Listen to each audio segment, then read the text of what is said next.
Hello दोस्त, story with CV में आप सभी के लिए मैं एक ऐसी डिफरेंट सी कहानी को लेकर आई हूँ जिसे आप सुनने के बाद एकदम हैरान हो जाएंगे। क्या आपने कभी सुना है कि भूत या गुड़िया या बच्चों के खिलौने में कभी भूत हो सकता है? तो चलिए मैं आप सभी के लिए एक ऐसी कहानी लेकर आई हूँ जिसमें बच्चे के खिलौने में भूत थी। ये गुड़िया कोई मामूली गुड़िया नहीं थी, ये गुड़िया भूतिया गुड़िया थी।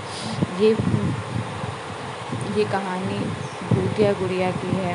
तो चलिए इसकी कहानी की शुरुआत करती हूँ। उत्तर प्रदेश के एक छोटे से ज़िले में रहने वाले सोहन लाल जो किसानी का काम करते थे और उनका परिवार बहुत ही छोटा था। उनकी पत्नी और उनकी एक छोटी लड़की रहती थी। तो वो घर का ही जैसे खेती बाड़ी करते थे, तो वो बाहर तो जाते नहीं थे। तो एक दिन उनकी बेटी की उम्र लगभग यही 7 से 8 साल थी। तो एक दिन ये शहर कोई काम से गए और वहाँ पर शहर में जो है मेला लगा था।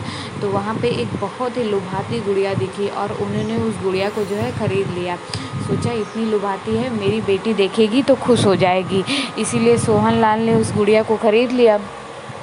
अब उन्हें क्या पता था कि जो गुड़िया वो ले जा रहे हैं वो उनकी बेटी के लिए मौत का कारण बन सकती है। तो चलिए मौत का कारण बन सकती है उनकी बेटी के लिए। तो सोहन लाल उस गुड़िया को ले गए, लेकिन उनकी बेटी देखकर बहुत खुश हुई कि मेरे पिताजी शहर से मेरे लिए खिलौना लाए हैं। उनकी बेटी इतनी खुश थी उस गुड़िया को देखकर, उस गुड़िया को दिन भर लेके अपने साथ घूमती रहती थी।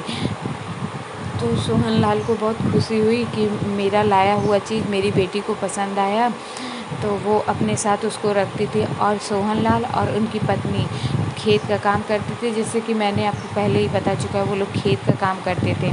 तो खेत का काम करने के लिए एक दिन बाहर गए। घर में उनकी बेटी और गुड़िया अकेली थी। तो उनकी बेटी से जो है गुड़िया बात करती है कि क्या तुम मुझसे दोस्ती करोगी? तो उनकी बेटी सोचती है पापा मेरे लिए बोलने वाली गुड़िया लाए हैं, पापा मेरे लिए जो है बोलने वाली गुड़िया लाए हैं। तो उनकी बेटी बोलती हाँ हाँ मैं दोस्ती। ऐसे ही कुछ दिन चलता रहा। गुड़िया उनसे बोलती रही, बातें करती रही, लेकिन सोहन लाल को इस बात का खबर तक नहीं था कि हाँ गुड़िया बोलती भी है। एक दिन सोहन लाल की बेटी ने कहा पापा ये गुड़िया तो मुझसे बात भी करती है, आप बहुत अच्छी गुड़िया लाए हैं। गुड़िया तो सोहन लाल ने सोचा कि बोले लेके आओ मैं देखूं कि ये कैसे बोलती है। तो गुड़िया को लेके गए। वो सोहन लाल देखते हैं तो वो गुड़िया बोलती तो नहीं है, लेकिन उनकी बेटी से बात करती रहती है जिसकी आवाज़ सोहन लाल को नहीं सुनाई देती है।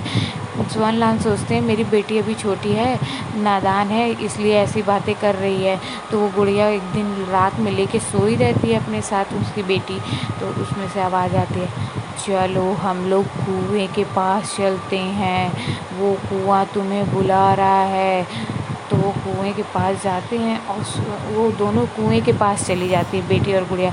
सोहन लाल की अचानक ही नींद खुलती है और वो कुएं के पास वो अपनी बेटी और गुड़िया को इधर उधर ढूंढते, तो कहीं बेटी और गुड़िया तो नहीं मिलती।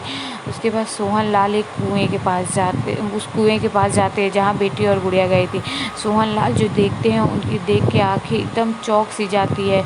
देखते हैं कि सोहन लाल की बेटी को गुड़िया ने कुएं में फेंक दिया और खुद भी गिर गई।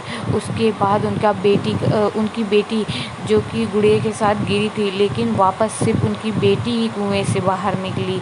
तो सोहन लाल सोचते हैं गुड़िया गिर गई, हो सकती है मेरी बेटी बच गई, उसको लेके चले जाते हैं। बेटी की हरकतें इतनी ख़राब हो चुकी थी जैसे मानो उसके ऊपर कोई भूत प्रेत का साया हो गया था। सोहन लाल कुछ दिन बीतते बीतते देखते हैं कि मेरी बेटी, तो वो ले जाते हैं एक तांत्रिक के पास और अपनी बेटी को दिखाते हैं। तो पता चलता है उनकी बेटी तो उस रात कुएं में गिर के उसकी मृत्यु हो चुकी थी। ये कोई और नहीं मामूली गुड़िया है जो डायन का रूप रख रही है। उनकी बेटी के रूप में वो डायन गुड़िया थी।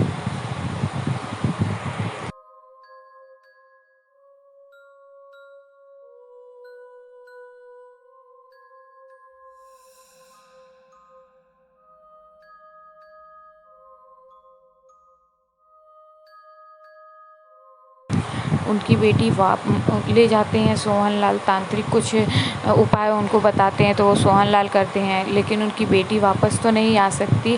लेकिन ये है कि आप सभी लोग कभी ये सुने ही नहीं होंगे कि गुड़िया में भी भूत हो सकता है। सोहन लाल और उनकी पत्नी रो रो कर रह जाते हैं। तो आपको हमारी कहानी कैसी लगी, प्लीज़ हमारी कहानी को लाइक, शेयर और सब्सक्राइब करें। अगर आपको हमारी कहानी अच्छी लगी हो तो प्लीज़ कमेंट में बताएं।